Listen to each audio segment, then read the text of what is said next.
pessoal, tudo bem com vocês? Eu sou a professora Ana Cláudia e estou aqui para mais uma semana de extraordinárias mulheres que revolucionaram o Brasil. Essa semana nós vamos ouvir a biografia de Josefa Paulino da Silva, uma mulher extraordinária. Vamos lá?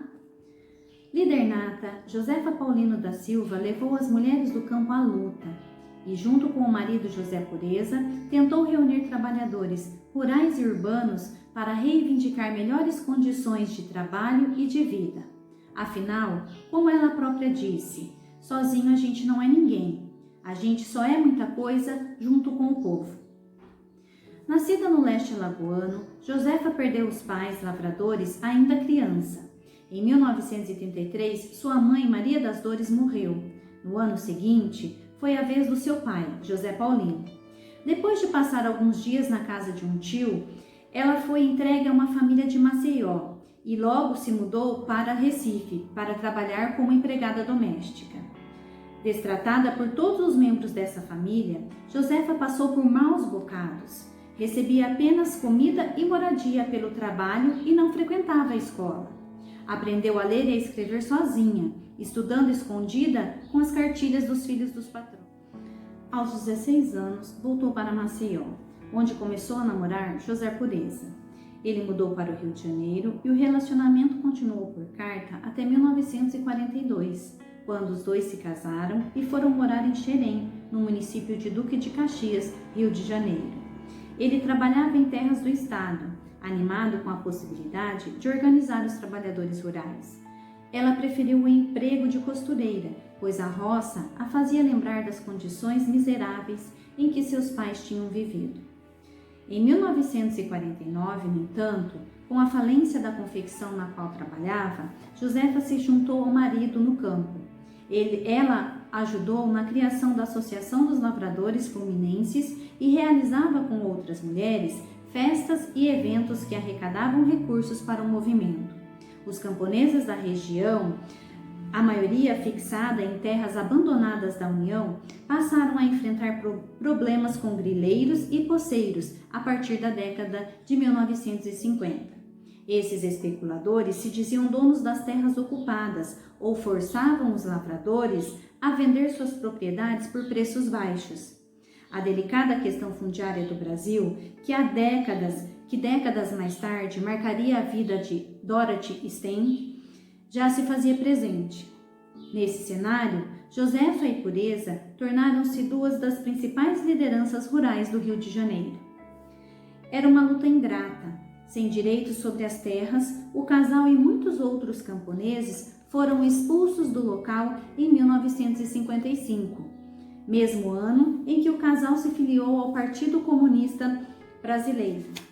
A situação no interior fluminense era semelhante à de Xerém, de modo que os dois continuaram a mobilizar a população do campo em outras cidades, como Casimiro de Abreu e Cachoeiras de Macuco. Ainda nesse ano, ela fez parte do Congresso Nacional das Mulheres, patrocinado pela Federação das Mulheres do Brasil, e do Congresso Mundial das Mulheres Trabalhadores, na Hungria, como representante das trabalhadoras rurais brasileiras. Na ocasião, pôde conhecer a União Soviética. Ela acreditava que os operários urbanos podiam ser valiosos aliados dos lavradores na reivindicação da reforma agrária. Ao longo dessa década, Josefa ampliou sua participação em movimentos organizados. José Pureza e seus colegas foram presos muitas vezes durante os confrontos com os grileiros e policiais, mas Josefa não deixava barato. Ela reunia as demais esposas em vigília na porta da delegacia até que os maridos fossem soltos.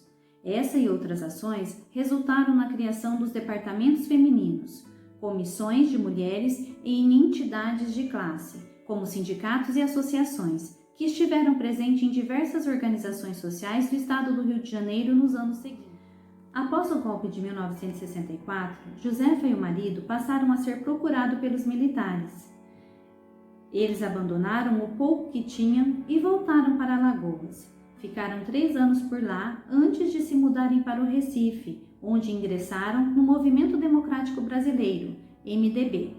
Em 1973, o casal foi preso, acusado de tentar reorganizar o PCB.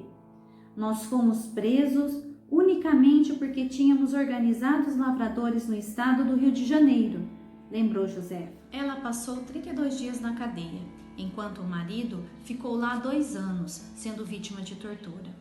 Quando José foi solto, os dois voltaram para o Rio de Janeiro, estabelecendo-se em Niterói. A experiência na prisão diminuiu o entusiasmo do companheiro, mas Josefa seguiu firme na luta. Em 1978, ela ajudou a criar o Centro da Mulher Brasileira de Niterói. Os dois ainda realizaram trabalhos para a Federação dos Trabalhadores Agrícola e para sindicatos da região dos Lagos Fluminenses. Pureza morreu em 1983. Com o fim da ditadura, Josefa se candidatou a deputada federal pelo PCB, mas não se elegeu. Continuou ativa no Sindicato dos Trabalhadores Rurais de Itaboraí, Rio de Janeiro, sempre lutando pela reforma agrária e chamando a atenção para as condições de vida dos camponeses. Eu acho que o trabalhador rural deveria ser visto em primeiro lugar, porque sem alimentação ninguém vive e a alimentação quem dá é o trabalhador rural, resumiu a líder que morreu em 1999. Essa foi mais uma biografia de uma mulher extraordinária. Tchau, pessoal. Obrigada.